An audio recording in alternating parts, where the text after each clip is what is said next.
NFL preview show. Let's do it, fellas. If you didn't check out the college football preview show, make sure to check it out.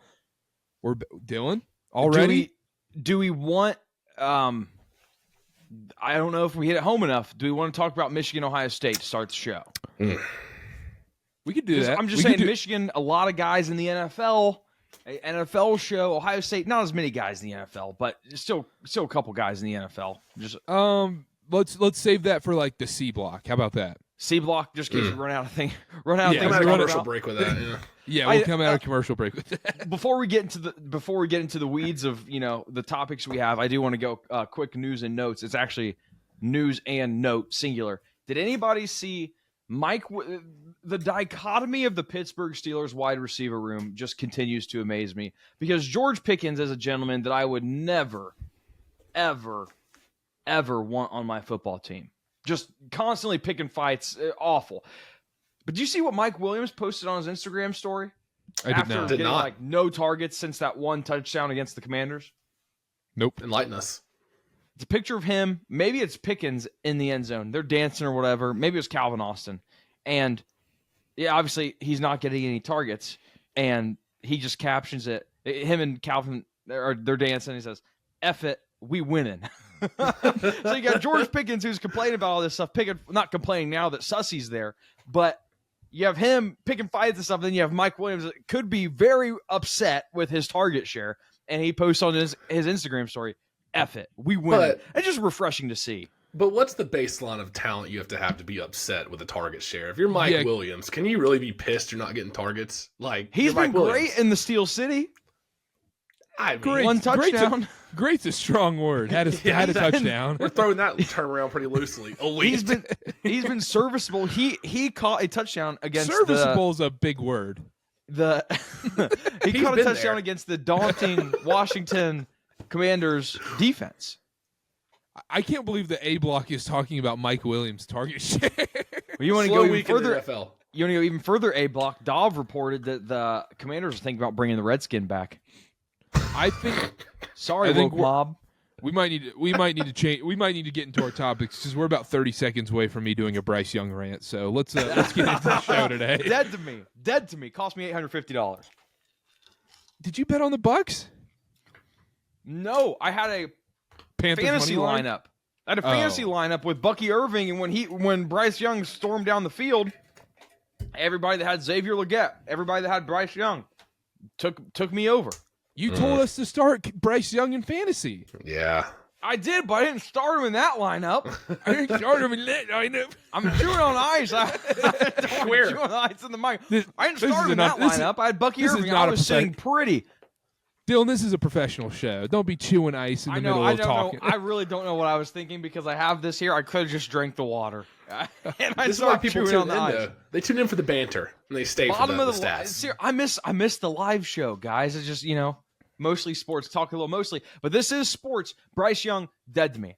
Absolutely dead to me. Well, he's not dead to me. No. Oh, why? Because he got you into an overtime game that you lost? See, I told you we were 30 seconds away from seconds away from a Bryce Young rant. We'll get into that later. We're not starting the show with Bryce Young yet. I want to start the show with Saquon Barkley, who ironically Bryce Young is playing against this week. Should Saquon Barkley be in MVP conversations right now, Dylan? Should he? I think he has a case. If you want to ask that question, does he have a case? I really think it's him, Josh Allen, Lamar Jackson. It's really hard. It's kind of like a recency thing. It's like whoever played last. So we're talking about Josh Allen coming off of Sunday Night Football, has a receiving touchdown, technically, has a passing touchdown, rushing touchdown. What he does on the football field makes the Bills better. There's no doubt. But then you can look at Saquon Barkley and say, well, how did they perform last year without him? And you can argue that it's not just Saquon Barkley that's making the Eagles team better. It really just comes down to who's played last, because then we talk, whenever it's the Ravens that have played last, we talk about how great Lamar is. Then he loses a game and now he's like all of a sudden not even in this conversation on social media. If it were up to me, I would say right now for me it's Josh Allen. I think Saquon can win it. It's going to be very tough because he's a running back. But right now, for me, it's Josh Allen. And, I think the Ravens have a bye this week, so maybe it'll become even more Josh Allen, or it'll be Saquon Barkley after playing this Carolina Panthers defense. But then we're going to talk about Lamar before the end of the season. Yeah, I mean, Saquon's going to put up 300 total yards against the Carolina Panthers. Who'd you say? Saquon? Saquon. What? No, I'm not going to do it. That was a stretch. He's about to start barking. We're serious. He's about to start barking now. That was a stretch. What are you talking about? Go, Connor. Yeah, so I think it's fair to bring him up in the conversation. You look back in the last running back, non-quarterback to win MVP, Adrian Peterson, 2012. He had 2,100 yards. But I think this is different. And I'm not going to say I was locked in to Vikings football in 2012. I was 12 years old. So that was a little bit before I was able to do the nice KarterKast here, before this was a show. But if you look back at that Vikings team and look at the stats, their leading receiver was Percy Harvin. Didn't even break 700 yards. Adrian Peterson Harvin was nice, though. He was, but Adrian Peterson carried that team, carried that offense with Christian Ponder as his quarterback. I think that's why he won it. You can't say that Saquon Barkley's doing that. He's got Jalen Hurts. He's got A.J. Brown. He's got Devonta Smith. He has other weapons and also has an elite defense on the other side of the ball that all contributes to the success of the Philadelphia Eagles. So if you want to talk about most valuable player, yes, Saquon deserves to be in the conversation. I'm not even upset at that, but it has to go to Josh Allen.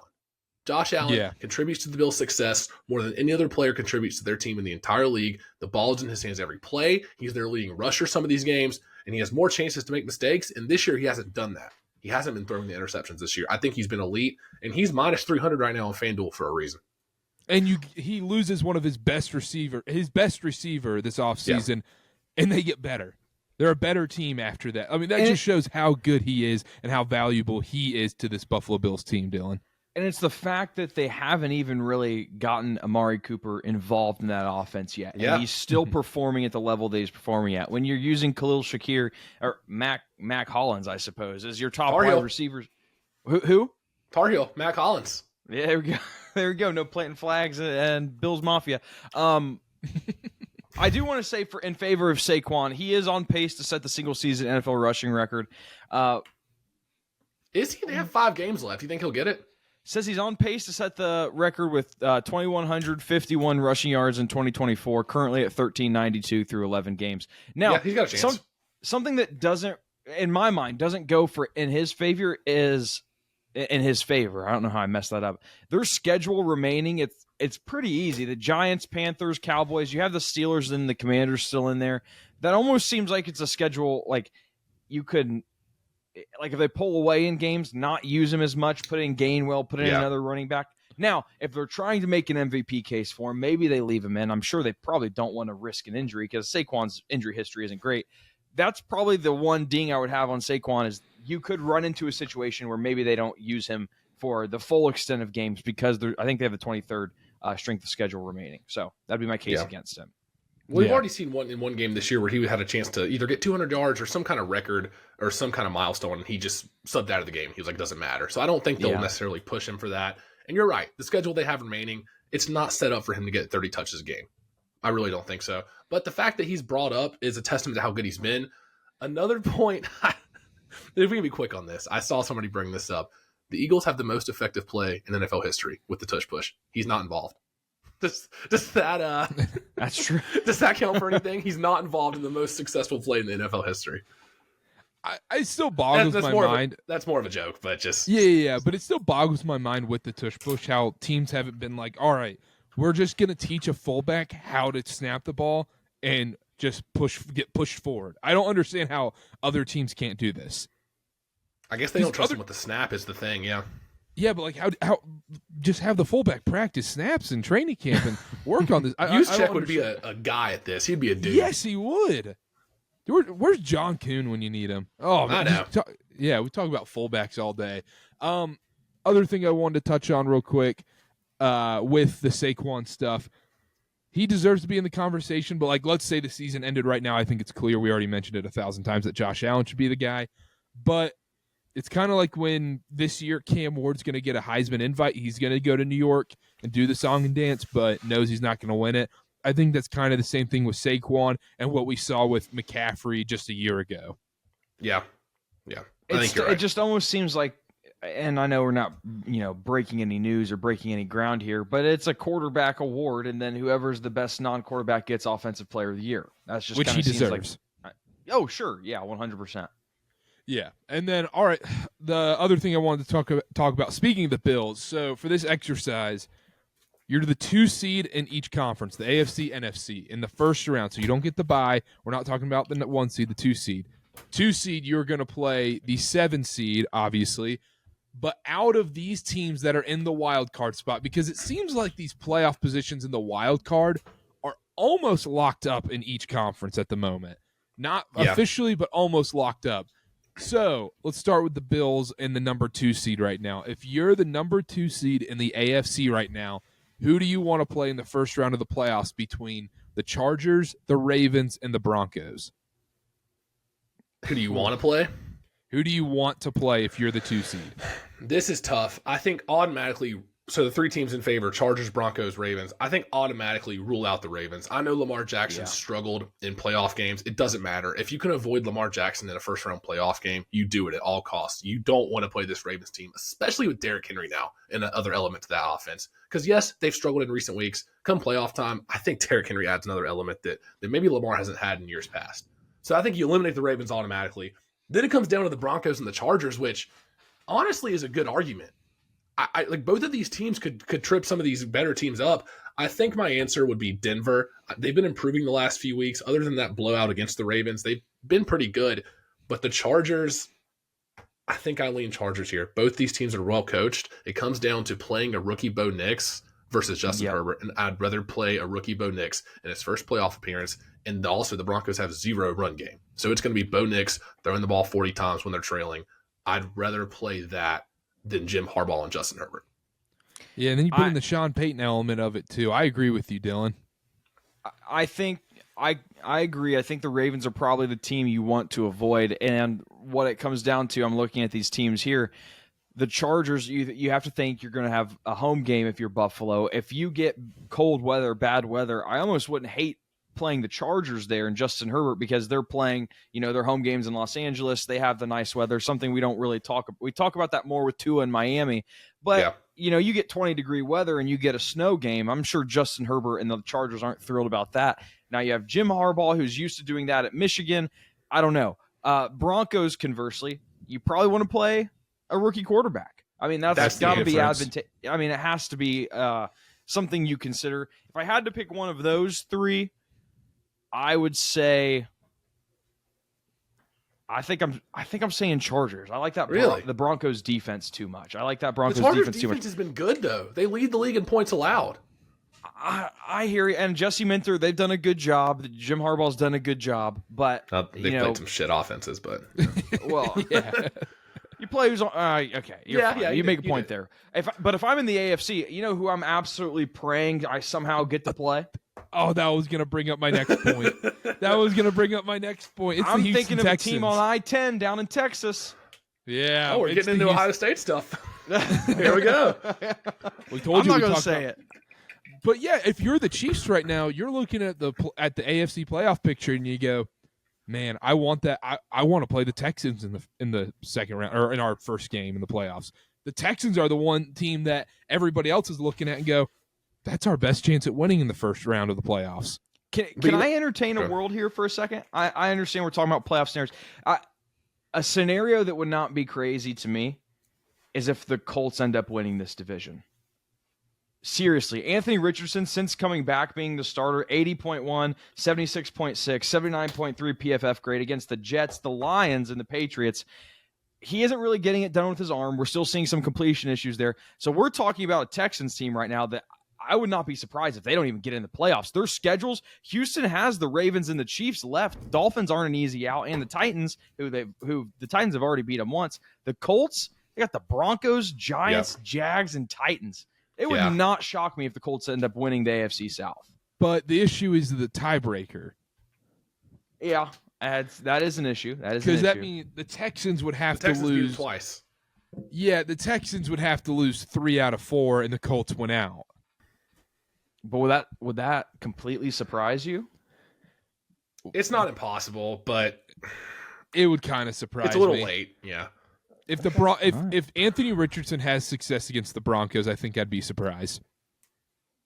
Yeah, I think they'll probably get smashed by the Broncos. But I don't even think if you're the Chiefs, I mean, yeah, you'd love to play the Texans in your first game, but I don't think the Texans make it out of the first round. Genuinely, I know they'll probably be the 4th seed because they'll be the worst division winner, and then you play what the second place team in the AFC North, which is either Pittsburgh or Baltimore. That's not a great matchup for CJ Stroud, I'll tell you that. Or even so, even if you play Denver, I still like Denver in that game against Houston. If Denver somehow jumps to that 5 seed.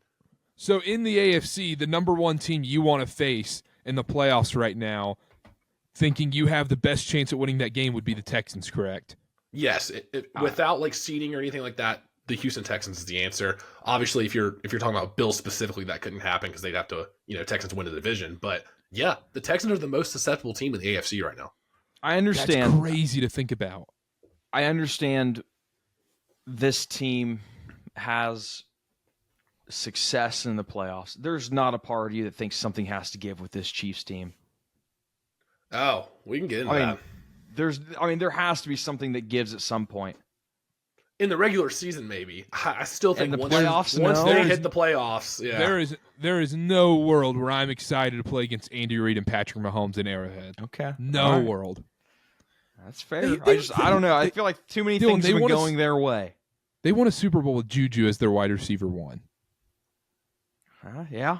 They did. I mean, they did. I hear what you're saying. They've been great in the playoffs. They're great as dogs, but I don't know. I'm going to look for every which way to bet against them. Let's go to the NFC. Same exercise. Let's say you're the 2 seed. Right now, it's almost a lock that it's going to be the Philadelphia Eagles at this point. So if you're the Eagles or the number 2 seed in the NFC, who do you want to face out of the 3 wild card teams? Vikings, Packers, and Commanders. I can start here. The answer is the Washington Commanders. We saw it. They dominated them on Thursday Night Football a few weeks ago. Saquon had 28 touches for 200 yards. Washington is 27th in opponent rush yards per game. The Packers are 8th. So if you're giving me Packers Commanders, give me the Commanders all day. And even if you stack up the Commanders against the Vikings, I'd still lean Commanders. Rookie Jaden Daniels, the run game has been not as great as of late, and Sam Darnold's looked okay the last few weeks. Would you? So you're saying you trust Sam Darnold more than Jaden Daniels in that spot? I don't know if I can. I think it's a blowout either way. I think if you're the Eagles, you just toss up a coin and say, you know what, Vikings Commanders doesn't matter. Eagles probably win that game by 2 scores. We saw the formula to beat the Commanders. They could not tackle Saquon Barkley. They couldn't guard him. I agree with you. I think the Commanders is the right pick here. I know it's a divisional matchup and whatnot, and these teams know each other. That would be the scary part. But also, I think they'll be able to run all over this Commanders team. They're not going to be able to stop them. And once again, you're going against a rookie quarterback in the playoffs. Right. That rookie quarterback playing on the road as well. Jaden Daniels is spectacular. He's unbelievable, but that is an added factor there. But I'm not sitting here saying I trust Sam Darnold. I just think I trust everything around Sam Darnold more than I do with Jaden Daniels and the Commanders. I don't think the Packers I don't think the Packers are here the pick here at all. I think you'd like to avoid them at all costs. The Packers definitely aren't the pick. I am not going to go Commanders, and I'm going to say Vikings. And this is the reason I say that is because offensively, when you're facing the Vikings, the game plan is already kind of out there. They're gonna blitz. They don't really have a great pressure rate for as high as their blitz rate is. And for a team like the Eagles, the pocket collapses. Jalen Hurts can extend plays with his legs. You even want to draw up running back screens for Saquon Barkley and let him make plays in the open field. I would much rather see a Vikings team with a Sam Darnold that is prone to turning over the ball, not very mobile, than a Commanders team that I understand rookie quarterback, that plays something. We talked about it with Bo Nix and the Broncos, but you still get to face a rookie quarterback. I would go Vikings. I think I would go Vikings here when it's all said and done. That game against Dallas for the Commanders, though, they gave up 34 points to Cooper Rush. That scares me. That lives in the back of my mind. But let's not forget. I understand Cooper Rush, backup, whatever. He wasn't that bad last year in the backup role. He laid a stinker his first game this season, but last year he wasn't awful as a backup for Dallas. Yeah, that's fair. I think there were memes about how good he was. I'll have to fact check that, but I'm fairly certain he was pretty good last year. Don't get it twisted. I would love to bet against the Minnesota Vikings in the playoffs, and I'm going to do it. I will bet against this Vikings team. No, you're not. Well, you're not. But if you're the Eagles, You want to play the Commanders. You've done it. You know the formula to beat them. You trounced them on Thursday Night Football. Come on. But being, I just feel like I would much rather play a team that's not in my division, that I haven't already faced twice. I think that's a fair argument. That's kind of that is true. That is true. Facing the same team for a third time would kind of make me nervous. And obviously the Commanders would be dogs. And it's not a great spot to be in if you're the Eagles. But you know what's even funnier about this is the same situation in the NFC right now. If you're the number 1 seed, the Lions right now, you're sitting there being like, ooh, I am very okay playing the winner of the NFC West or the NFC South, which is likely going to be the Seahawks and Falcons. You're thrilled to play either one of those teams. I would say you're more happy to play the Falcons, probably. You're saying what? I would say probably. Oh, go ahead, Connor. Well, I was going to say, if you're the 1 seed, you're probably not going to get a chance to. Falcons are losing first round. Come on. But that's the thing. We're seeing a playoff preview this weekend with Falcons-Vikings probably, and I think you're going to end up having to bet the Vikings in that spot. What if it's Michael Penix? You still betting the Vikings? Oh, I don't know. We'll talk about we can get into that a little bit later when we talk about the playoff picture stuff. But yeah, and then you look at the Seahawks. You're going, I'm fine playing Seattle in the playoffs. They're getting the 3 seed in this conference, and it's the Seattle Seahawks. I'm thrilled to play against them, Dylan. Gino's hand gifting red zone interceptions to you. Oh my gosh! Yeah, yes. I mean, yeah, that's true. I guess out of the teams, I don't really want to play the Packers. Yeah, I guess the Seahawks will be the next one. Because I think getting to that 5-6 spot in the NFC wild card is so critical right now. If you're the Vikings and Packers, you cannot give that up because you're likely going to be favored at this moment. Maybe not against the Seahawks. That could be, but Vikings, Falcons, Packers, Falcons, both those teams are favored against Atlanta. And then the Commanders, they're still 2 games behind the Vikings. They seem out of that 5-6 spot, or the 5 spot at least. And then they're fighting for that 6 spot to try and play the NFC West one. That's a great point because 1 seed is the difference in if you're the 7 seed, you play the Eagles or the Lions. And then if all of a sudden, if you're a 5 or a 6 seed, you get your pick of the Seahawks or the Cardinals or the Rams, I guess, whoever wins the NFC West, and then the Falcons or the Bucks in the NFC South. That is such a stark or the Panthers. That's such a stark difference. You don't. I don't think you'll have to worry about that in the playoffs. But that's such a stark difference in quality of opponent. Genuinely, I'd rather be a wild card team, or I feel better about these wild card teams than I do with a 3 or the 4 seed in the NFC, especially. Yeah, I do too. And then talking about the NFC West, Connor, who the hell is going to win this thing? Look, this is tough. We've got a game this week that we're going to preview, Seahawks Cardinals, and I'm gonna kind of piggyback on what I wrote for that. I lean Seattle here because has Arizona had an impressive win since September? Jets, Bears, Dolphins, I guess. Chargers was a good one, and then this crappy Niners team. That's their last 5 wins. I haven't been thoroughly impressed with them at all. I lean Seattle here just because I think they're going to beat Arizona this weekend, and that's going to give them too big of a lead as the season winds down. Dylan, who's winning the NFC West? I think I'm going Seattle here as well. I'm looking at the Rams in their last couple games. Not great defensively in terms of points allowed. Jared Verse has been great, but outside of that, allowing 37 points, a couple 3 touchdown games, 24-41 early in the season to the Cardinals. I don't think it's the Rams. And then the Cardinals, I just can't get there with the defense. And I do think I overstated at the beginning of the year how good this Seahawks defense was going to be with the addition of Mike McDonald from the Ravens. I think it will take another year or two to get that where it needs to be. But I think the Seahawks are in the best spot here. And like we said, there's a game coming up this weekend that's going to really matter for that. I would say Seahawks. So no Rams love here. No, they're trending down. That game against the Saints, they very easily could have lost that game against the Saints, and they could have lost against the Patriots a couple weeks ago too. I think they're trending down. Awful tackling team too. Awful. It is so frustrating as a fan of good football to watch the Rams try to tackle in the open field. Now I need to get stats. I need to get stats department on this, but I think the right play here would be taking the Rams to win this division. Why? If you're going to bet this. Because if they pull off the upset against Buffalo this weekend, Buffalo riding high after a big-time Sunday Night Football performance, killed the Niners, and then the Rams go in and upset Buffalo, you're going to see these odds shift like crazy, and then the Rams still control their own destiny, and they would eventually win the tiebreakers over the Cardinals and Seahawks because they swept the Niners. So they would have the conference record over them as well.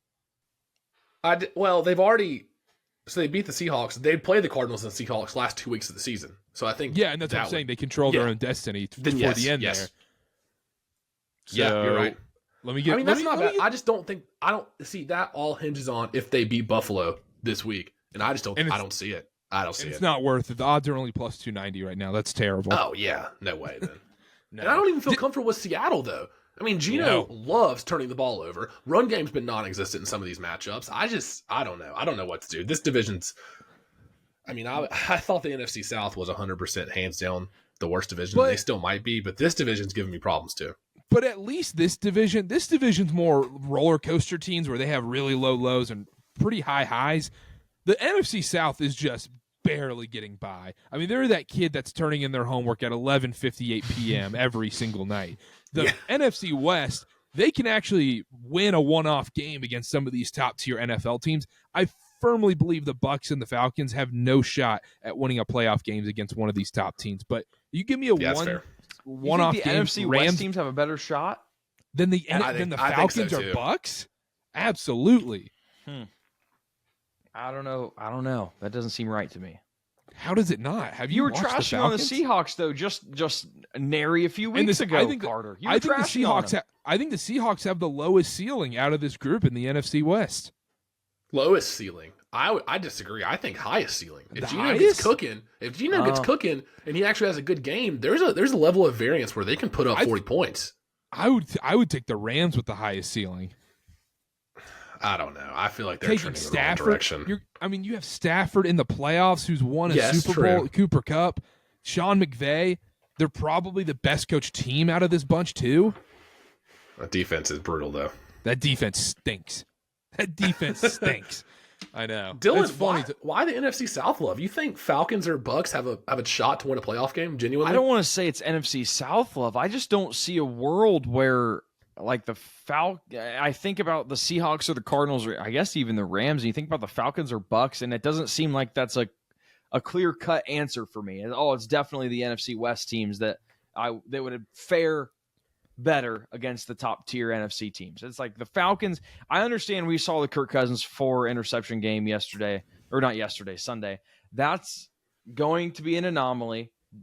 If you went back, I went back and watched the film on some of those picks. That might be a Drake London problem. I don't know. He might not be fully healthy, but I don't see the gap there between the NFC West and the South to where you would say, oh, well, the NFC West teams would definitely fare better against the top tier NFC teams. I think there is, because you talk about the Falcons right now.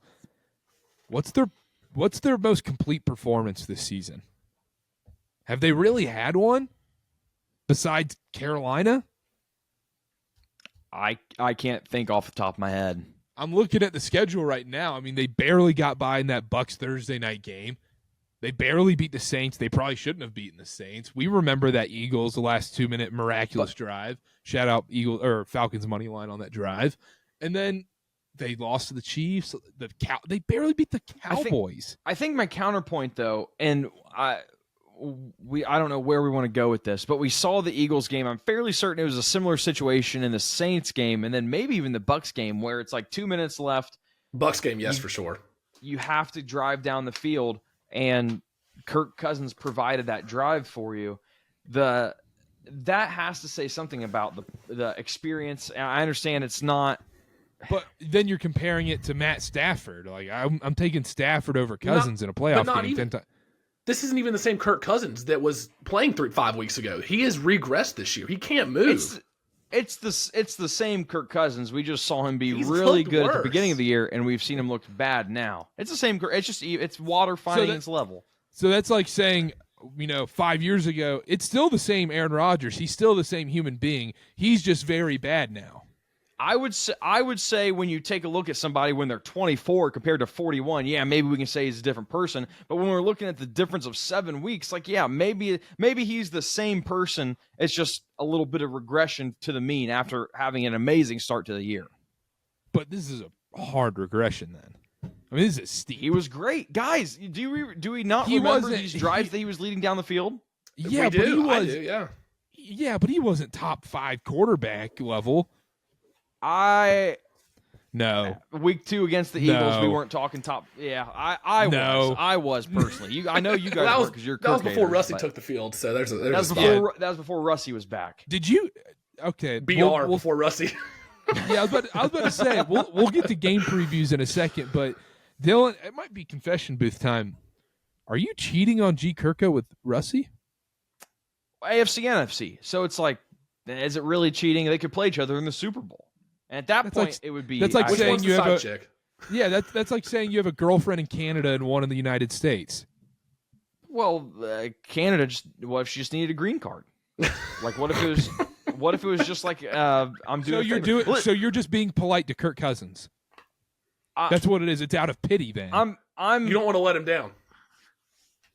Kirk and I are on a break right now, and I'm going to Mr. Oh, Unlimited. very convenient. We were on a break. This is so stupid. Rusty's the best quarterback in the NFL right now. Here we go. Okay. Oh my goodness, you haven't watched Bryce Young film.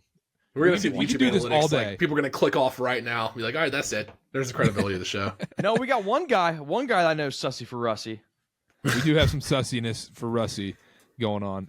We need to figure out like some good Bryce hashtags and a good Bryce saying because he is feeling nice for right Bryce. Trade Bryce for Rice. That's all you can get for him. Ricey for Ricey? Yeah, Brycey's got me feeling nicey. Shout out Gruden.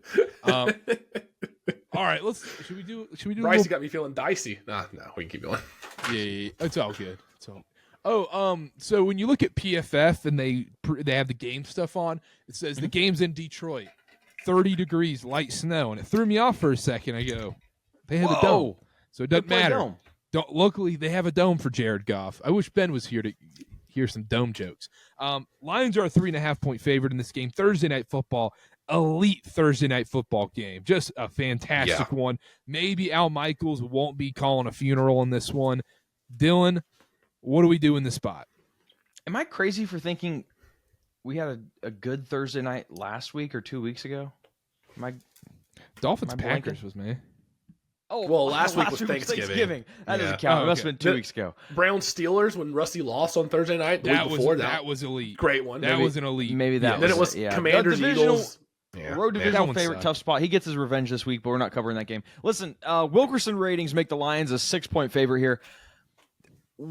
I hate taking divisional favorites. It's not a spot I like to bet into, but I think I'm going to bet into it in this spot. You look at overall passing efficiency, the Lions are second in the league, rushing efficiency 5th, and the Packers defense doesn't really have the unit to go up against that. I like a lot of what the Lions are doing. They blow out teams.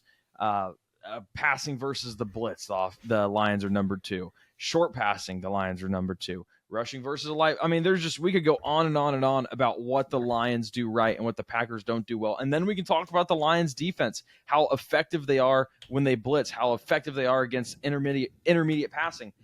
I hate the spot, but I think I'm going to take Jared Goff in a dome. 3.5. I'm going to take it. Now, 51. Too high. That's a little high for me. That's a little high for me. But conversely, Connor, hear me out. Someone throws a pick 6. Someone's throwing a pick 6, I think. I think Jordan Love's throwing a pick 6. Jordan Love's the one throwing a pick 6 in this spot, I think. It's in a dome, so Goff can't. Yeah, he's unstoppable in a dome.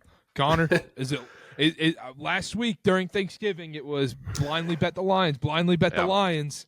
I'm back. I'm not wavering.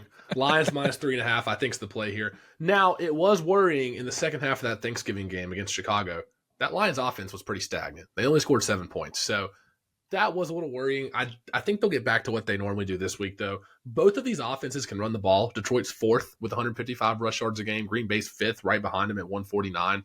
They can both run the ball. However, I know the Lions have had some injuries to defense, specifically the front 7, but opposing running backs have still struggled against this Lions team. Go back a few weeks ago, Joe Mixon, 25 carries for 46 yards, 1.8 yards per carry. The Jags blowout win, they had 41 total rush yards. You can wipe that away. Jonathan Taylor for the Colts, 11 carries for 35 yards, 3 yards a carry. And then DeAndre Swift on Thanksgiving, 11 for 39, 3.5 yards per carry. So I know these aren't – go ahead. Question. Go ahead. With Karter from the KarterKast, question for Connor. With these stats, how much does it matter that the Lions are up ahead in these games and these teams are forced to throw the ball? I think that is true. However, we're still seeing like double-digit carries. I mean, it's not like they've been having success in the first half against the Lions on the ground. Connor, can I offer you? Can I answer that kind of on your behalf as well? Maybe yards per carry would be an effective stat here. That's what I gave. I just gave those out. That's what I'm saying. Yeah. So yeah. I'm not just going like, they 30 rush yards, but 11 attempts for 30 yards, not great. Yeah. Well, he gave him out, but Karter, you brought that question up, and the yards per carry that he was giving out. Yeah, we answers the question before you ask stats. it. We don't cherry pick stats. Well, teams can move away from the run game in the second half. That has an effect. That's a worthy question, Karter. Yeah. Not if you give yards per carry. Yeah, but game script wise, like if Jonathan Taylor doesn't get 10 more carries in the second half, it's like old days. We're teaming up on usually Jonathan Taylor's carrying the ball 20 times. He carried 11 times. But he didn't have success on those 11 carries. He didn't have success on those 11 carries, but he has 9 more chances to increase that yards per carry. And this is irrelevant. I'm agreeing with I see both sides. Yeah, whatever. Opposing running backs have struggled against the Lions. If they can stop or contain Josh Jacobs, especially on early downs, and force this Packers offense to become more one-dimensional and make Jordan Love force the ball down the field, I think it sets up nicely for Detroit here. I think the offense is going to get back on track after a pretty mediocre second half against the Bears. I like the Lions here. I'm going to take them -3.5. I do think 51.5 is too many points. I'll speak for Ben here. I think Ben is going to would pick the Packers here just because I think he has so much PTSD from the Packers just dismantling this Lions team for over a decade of his life. But I agree with you guys. I'm going Lions. Just don't overthink it. They're going to be able to run the ball on this team. And Jared Goff in the dome. This Lions team, they had that scare against the Bears last week. That's not going to happen again. There's no rest advantage in this spot. Jordan Love on the road. Give me the Lions. And do they clinch the division, essentially, if they win this game? I don't know. Probably not. They probably have to beat the Vikings one more time, huh? Yeah, because they're still 10-2. Yeah. Isn't it remarkable they're 10-2? Sam Darnold really is the quarterback of that team, and they are a 10-2 football team. I mean, if they lose the rest of their games the rest of the season and they go 10-7, you're still sitting there like, that's so impressive from Kevin O'Connell. Yeah, I agree. Is he coach of the year? You'd have to think his hat's in the ring. I would have to go Kevin O'Connell, right? Dan Quinn might be in the conversation. Oh, yeah, Dan Quinn. Sean Payton? Maybe Sean Payton, maybe. Harbaugh. What can I say? We got some good coaches. Anyhow. All on the lines there. Might keep going. Yeah, no 9/11 references this year. Yeah, maybe he is doing a lot of Al Qaeda references in his halftime speeches. Maybe he is. Who knows? Nice looking snow angel. Any props you guys like in this game? I haven't been able to check the actual lines or anything, but off the top of the dome. I would go Jared Goff passing yards. When they faced the Packers in Week 9, he averaged over 3 seconds to throw, and that's the longest he's had all season. They do a very good job of protecting him against this Packers pass rush. He's going to have all the time in the world. So producers in my ear telling me Jameson Williams first touchdown. Okay. All right. Ooh. I would lean Josh Jacobs receiving yards. So I think he's going to struggle on early downs to run the ball. I think there's going to be a lot of dump offs. Jordan Love gets pressured. He had 74 receiving yards against the Dolphins, 58 against the Bears. I can see a couple long screen passes. Brock Wright first touchdown. Brock Wright, no. You dog. No. Well, the Lions used 2+ tight ends on a season high 56.4% of offensive plays in Week 9. Jameson Williams is a dog. Okay. That outweighs all stats. Jameson Williams took Jameson Williams to score the first touchdown. I'm betting Jameson Williams to take the first touchdown. We got Falcons, Vikings. I talked about this a bunch already. Playoff preview. We got Minnesota -5 in this spot. 4.5, 5. Games in Minneapolis right now. Over-unders at 45.5. Are we getting Penix or are we getting Cousins in this spot, Dylan? Who are we getting? Yes. We're getting Cousins. Yeah, it's not going to be Penix. I don't think you push the panic button and go Penix until it's like desperation time. The way it sits right now. Second half?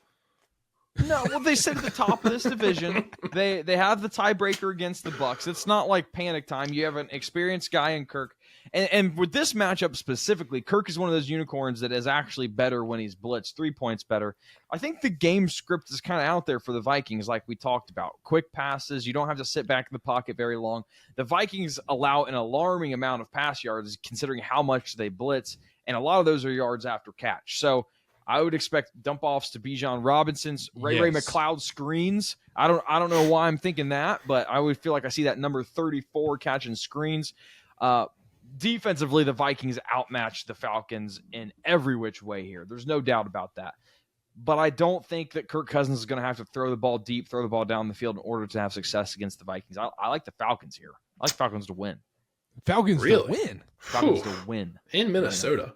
Buy low spot, Kirk Cousins revenge game, huh? I do love the Bijan receiving yards, receptions as well. I think Justin Jefferson has a big game. This Falcons secondary is terrible. Very bad. You know, they don't grade out horrifically bad.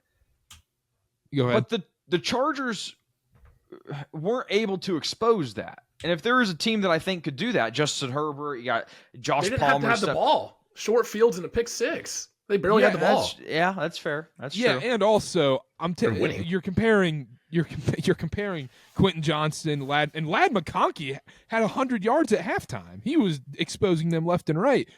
Justin Jefferson might go for 200 in this game. It's going to be a Scott Hansen cut to let's go back to Minneapolis. Justin Jefferson with another 70-yard touchdown in this spot. I love the Vikings. I don't love the Vikings here. I love Jefferson and Bijan props. I don't really want to take a side in this one because it really comes down to what quarterback is going to make the mistake in this spot. Is Darnold going to throw interception? Is Kirk Cousins going to try and do too much and not going to be able to move? Is this Brian Flores defense that blitzes almost every single play going to get to Kirk in time? And I think that's going to be the difference in this spot. But give me Bijan. I love the Bijan you against props, the Justin Jefferson props because the target share between him and Addison is – the gap is dwindling very quickly. So since Jefferson's gotten 9 targets week 8, 9, 10, went to 8, 11, 5 in week 12, Addison actually out-targeted him. He had 9 targets compared to Jefferson's 5. And then last week in week 13, Jefferson had 9, Addison had 6. It's starting to look like, compared to the beginning of the season, they're going to Addison more than Jefferson. So, and you said week 12, that was against the Bears, correct? Yes. So I would say the Bears have just a better defense in general, and teams are focusing more on Jefferson. I don't think that's even going to matter. These top wide receivers have success against this Falcons defense. Okay, all right. That's Connor, fair. where are you going in this spot? I'm gonna oppose Dylan here. I like the Vikings here. Darnold has been better the last 3 games. Now you can caveat that with they've played the Titans, the Bears, and the Cardinals, so it's not like they're playing the world beaters out there. But 270 yards a game, 6 touchdowns, no picks for Sam Darnold. It's better than what we saw the few games before that.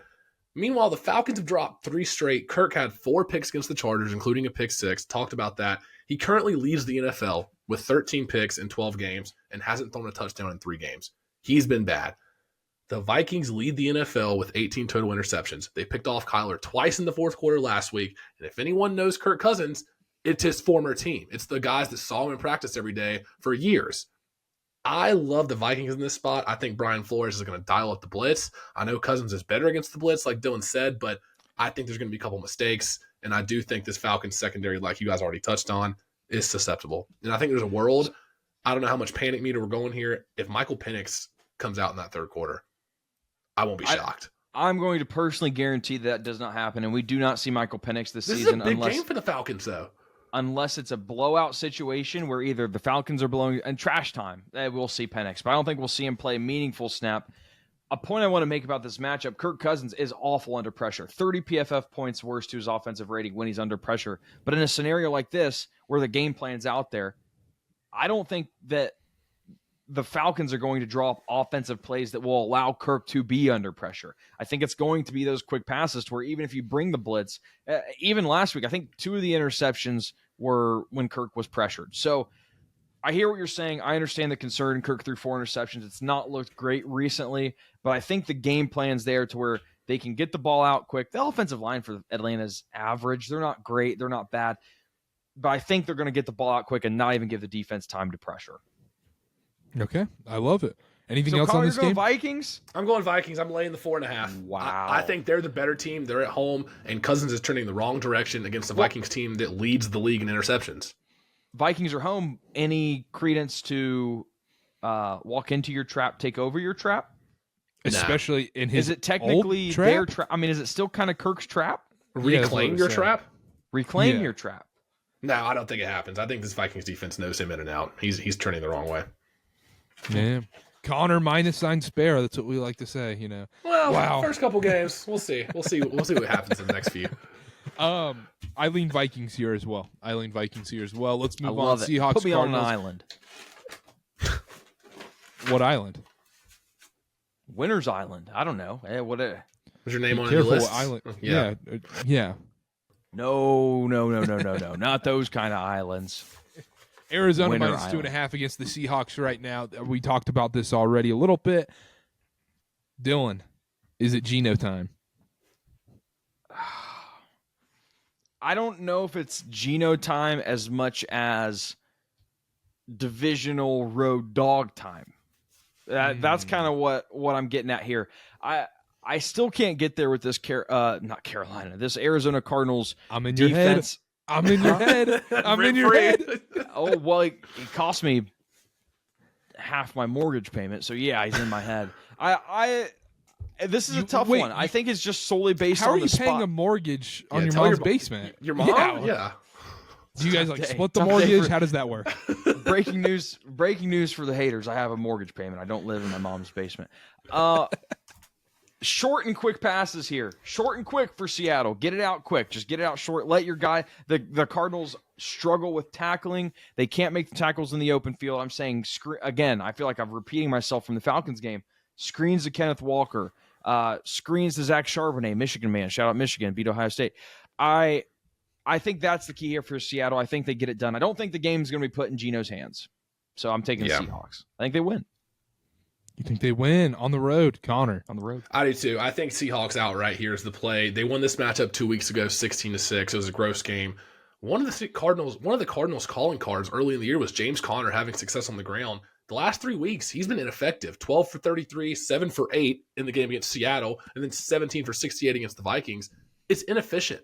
And all of a sudden, you get Kyler, who threw a couple picks last week. And then this Cardinals defense, I don't know what to do with them because they rank 31st in opponent third down conversions, but only 7th in red zone touchdowns allowed. So it's almost a bend, don't break mentality for this Cardinals team. However, I think Geno's going to throw all over them, and I do think Kenneth Walker, Zach Charbonnet will establish some running game for the Seahawks. I think Seahawks win here. They're 4-1 on the road. They're trending in the right direction. I like their weapons a lot better than Arizona's, and I think they're going to turn this Cardinals team into a one-dimensional offense, which hasn't worked for them in the games past. So I like Seahawks here. I like the under. I think it's too many points still. 45.5, too many. You don't have to convince me to take a divisional under. I don't know how you can preview this game. Neither of these teams make any sense. Every week we see a different version of this team. It's either one of the worst teams you've seen in the NFL, or you go, are the Cardinals a top 5 team in the NFL right now? Is Kyler Murray an MVP candidate? Yeah. This is crazy. And then I watched the Seahawks-Jets game last week. The Seahawks had no business winning that game last week against the Jets. But then I watched the Cardinals game, and then they choke against the Vikings. There is no rhyme or reason to these NFC West teams. I think it's impossible to predict this game. And it sounds lame. It sounds lazy. I don't know here. I just don't know. I'm not going to lie to people and say Geno ain't right back or anything. I don't know because I feel like I don't know what version you get out of these teams ever. It's a coin flip. So I've said my piece. I want to offer maybe a piece of information to you, Carter, that you might not know that might change your opinion. Any thoughts on Geno Smith being Call of Duty? That's a good one. Geno Smith being cousins with Jeremiah Smith, who lost this weekend. Is that bounce part back here? spot. Bounce back Geno? spot for Jeremiah Smith, maybe? Or is he? Sad. Is it a big? Can he not win the big game? Is it in the blood? Yeah. Can you not beat your conference rival, divisional Dylan's rival? done it again. He's done it again. I have question. Zero. Think about it, Carter. I just have zero idea. I don't want to. I'll bet a coin flip. I feel like I have more confidence in the coin flip at the Super Bowl than I do on the Cardinals-Seahawks game, if we're going to be 100% honest. None of this makes any sense to me. If I had to lean aside, I would want to take Seahawks with the points, but I'm not going to. So they've been good on the road. That's my calling card. They've been good on the road, weirdly enough. Divisional road dog. And you look at that previous matchup, and you can take that for what you want, but they handled the Seahawks offense. They put them in every position they did not want to be in. So that's true. You lean Seahawks, but yeah, I don't feel great about anything. I think you're right. Oh, yeah, I talked too long on that one, so I apologize. Let's move on. Let's talk about the Bills-Rams in this spot. This game's in Inglewood right now. That Bills snow game was crazy. That was a great game to watch on TV. Bills only 4.5-point favorite. I thought when this line would come out, I thought it would be like a 6-7 point favorite, to be honest. Am I crazy? No, I think you're right. I guess the books are still giving the Rams the respect. Oh, it's Stafford and McVay and Kupp and Puka Nacua. And I like the Rams in this spot. Why? Yeah, why? I think Kyron's going to be able to have a day on the ground. I think this Bills run D is awful, to be honest. And you look at last week as an example. I don't think you can use last week at all. I think that's a throwaway game because McCaffrey goes down. On those first early drives, McCaffrey was running for 9 yards a carry, blowing by people.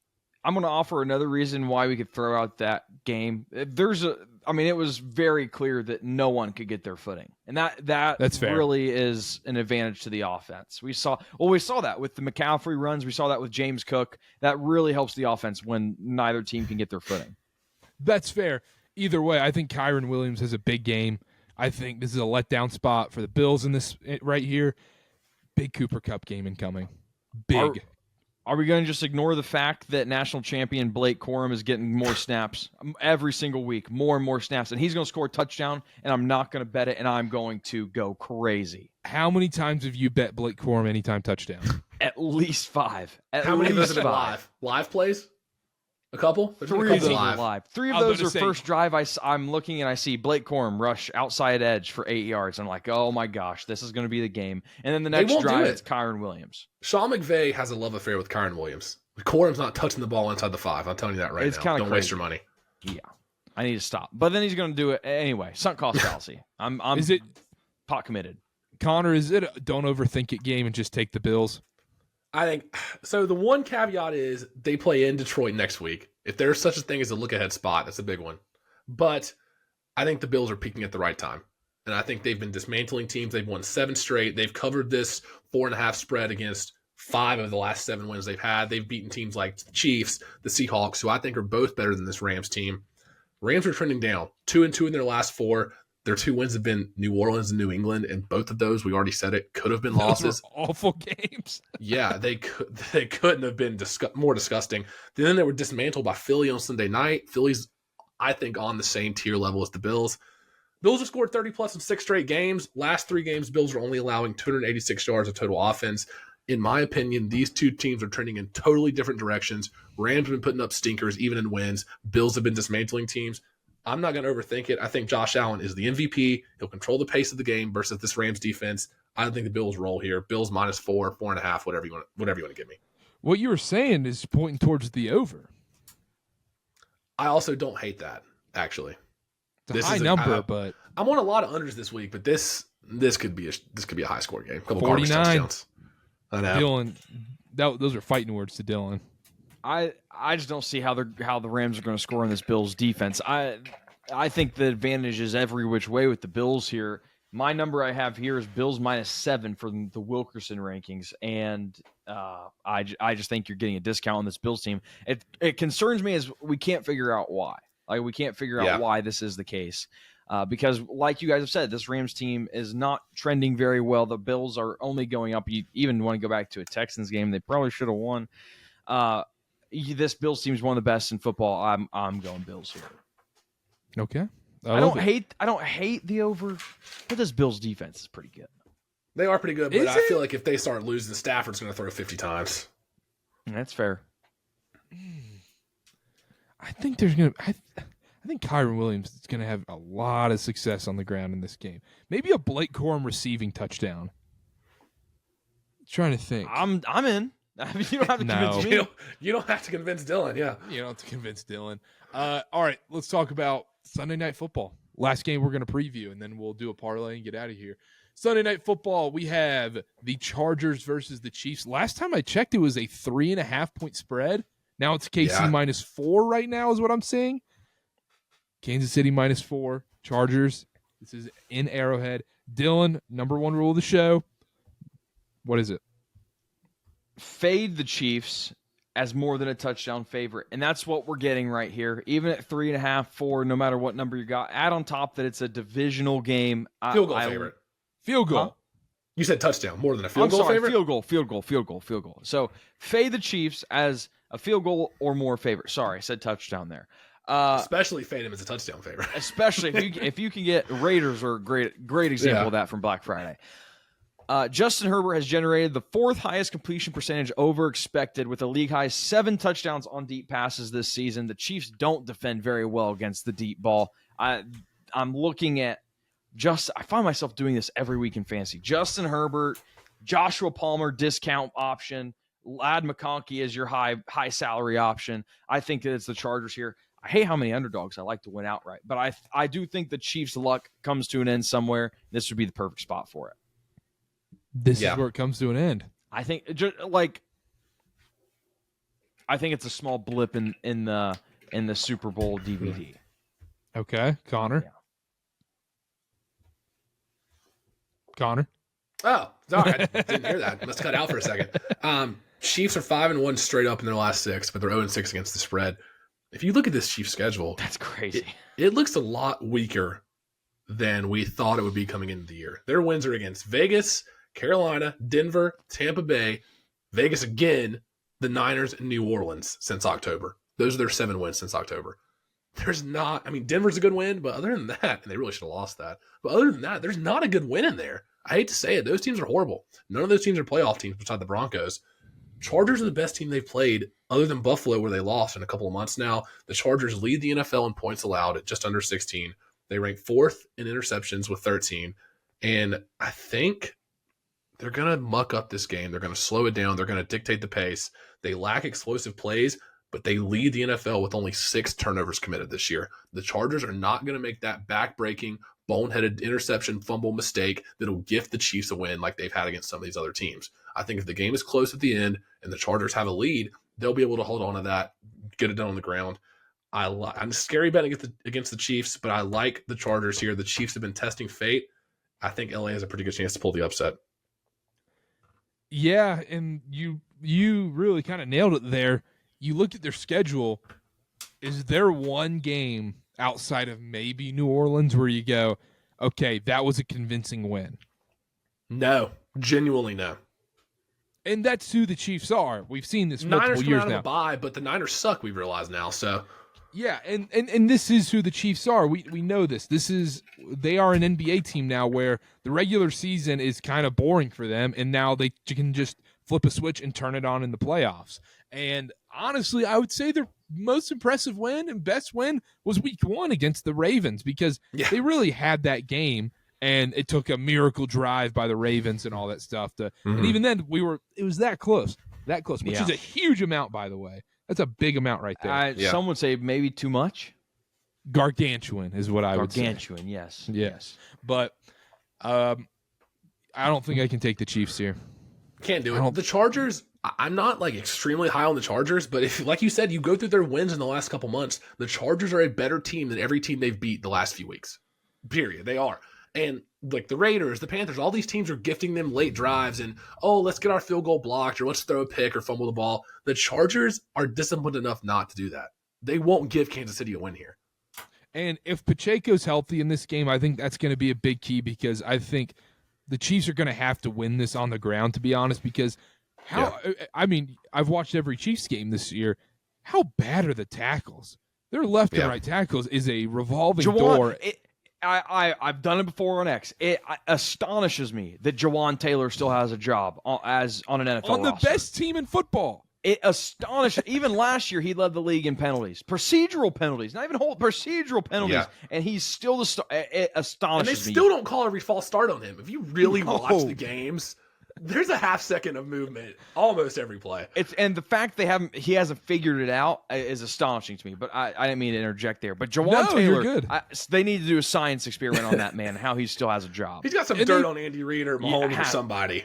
They've had like 4 left tackles this year, and they've all been terrible. And Mahomes has kind of been under pressure. I mean, we saw Mahomes under pressure at some points, even against the Panthers.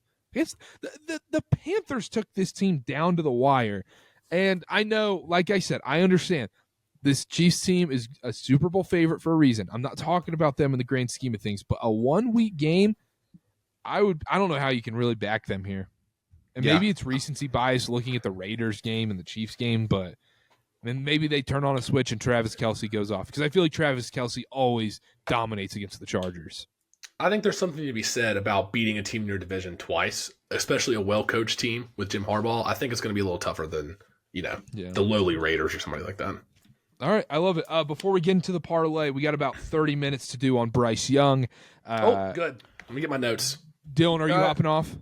Real quick, Chargers, Chiefs, any thoughts on you have Super Bowl champion Andy Reid versus Michigan national champion Jim Harbaugh? Coaching styles here? So I'm just saying like the best head coaching matchup of the year. Super Bowl loser Jim Harbaugh. Well, when was that? Like before I was born? Who was his 12 quarterback? years ago. Who's his quarterback? I think you have his jersey, right? Parlay. No, I'll Parlay stick around for Bryce Young talk. No, we're not. We'll do Bryce Young another time. How about that? We already went too long today. Deal. Parlay. Ben's pick is Panthers plus 12.5. Speaking of Bryce Young, I'll be 100% honest. I hate the pick, but Eagles I do too. Because Saquon's going to have a legendary game on Sunday. If you want to break the record, he's going to go for 250 on this week. If you want to break the record. And if he's not going to have a legendary game, then Kenneth Gainwell's going to have a legendary game in this spot. So I don't see a world where the Panthers honestly keep it close. But 12.5 is a lot of points. So Panthers plus 12.5. Connor, what's your pick? This is tough. I'm going to go, and this is scary because they just had a game over this total a few weeks ago. I'm going to go Browns-Steelers under 44. Divisional game in Pittsburgh. I think they're going to see, and I tell you what, the one thing that scares me, this line has moved like 3 points in my favor. I think it's really because Jameis has picked sixes. I really think that's why this line has moved, because there's a pretty solid chance he'll be like minus 300 to throw a pick. He should be probably even odds to throw a pick six, genuinely. I checked the weather report this morning, Connor. Good chance of rain, so that kind of helps out too. Yeah, I'm seeing a 44. I'll take Steelers-Browns under 44. Steelers-Browns under 44. Dylan. The best thing about Thanksgiving football, Christmas football, is that rest advantages aplenty. They're everywhere. You look anywhere, you'll find a rest advantage. And there's 2 that I have my eye on. And Connor, because of your pick, I'm going to mark one of those out. And I'm going to go to the one that I have wrong team favored. Oh. Wrong team favored. Interim head coach game. Bears plus 4.5 against the 49ers. Dang. That was yours? My pick. That was my wrong pick. Team favorite. You want to take that and I'll go another? I kind of want to go Raiders plus 7, but let me take the Bears. Let me take the Bears and you go another pick. How about that? Yeah, that's a good deal. Let me go. You want to go gross? No, we're not going to go gross. We can go gross. Titans, yeah, we're going to go under. Gross. Giants plus 5.5. Good Lord. Can we go Bengals team total unless over? Someone else can quickly pick out a rest advantage that I'm missing. No, that's... What about a player rest advantage? And we just go like Mike Evans anytime touchdown. Trust your gut, Dylan. If that's what your heart says, I'll get in the weeds with you. Come on. I think it's just what the Wilkerson rating said. Scratch that. We're not going 4. Giants? No, Bills minus 4. Oh. All right. All right. That's personally, I love that. Personally. So we got Bears plus 4.5. We got Bills minus 4. We got Panthers plus 12.5. And we've got the Steelers Browns under 44.5. Am I correct? Just 44. Didn't get the half point. 44 is the highest number I see. Rats. Before we wrap up the show, does anybody want to take a victory lap about how we said it was going to be tight end palooza in Black Friday game? Yeah, Brock Bowers and Travis Kelce, yeah. Even Noah Gray had a touchdown. Have we made some people some money? Bowers had a day. And I do want to do a real quick State of the Union. Connor, Pittsburgh Steelers. What we thinking? You've already apologized for Sussy for Russie. Still not Super Bowl. They're not in my tier 1A of Super Bowl contenders. They are not. Who's tier 1A? Go. 4 teams: Lions, Bills, Chiefs, Eagles. Steelers aren't there yet. Okay. They're not there yet. They'll be in the next tier. But, you give up 21 to the Bengals in the first 20 minutes of the game. Not tough. Cherry picking season. Trust you. Another State of the Union. Dylan, do you want to take back all your Will Levis versus Bryce Young takes? Oh no, absolutely not. Are you serious? Giving you a chance. Your guy got benched. Mine did not. This is your last chance. We saw some. No, I don't want to take it back. We beat the Texans. We beat the AFC South leader right now. So a lot of season left. He's our quarterback, and I'm not taking him back. Now, are you sure you want to be talking this crap after a good game and a half? Actually, 2 good drives, maybe? 2 good drives. 2 good drives. That's what we're going with? Yeah, that's what we're going with. I mean, what would Will Levis do against the Titans? Will Levis against the Chiefs. This means we need to end the show, huh? Probably throw for 1,000,000 yards. 4 interceptions. You look at Bryce Young, man. I mean, the Saints, the Giants, the Chiefs, the Bucks. I mean, those are some hard great teams defenses to play against. Yeah, I mean, those are some great defenses. And he had 4. He played great in all of them. Is Bryce Young elevating the guys around him? Because Will Levis is making Nick Westbrook a wide receiver 1. If you've watched some Panther games, Tommy Tremble might be getting paid. Shout out Tommy Tremble on the fantasy thread. I had him. Tommy Tremble, big day. Over 22.5 receiving yards. Ka-ching. That's cashing like 2 completions. 1. Did it really? On Tommy Tremble. Yeah. He had like a 38-yard catch, but anyhow. All right, that's it from us. Make sure to download SeatGeek. Use code KarterKast. $20 off your first purchase at KarterKast on everything. Make sure to subscribe. Check out the College Football Show. We'll try and do some live streams coming up very soon on the TikTok at KarterKast. And we'll see y'all next time. Bye.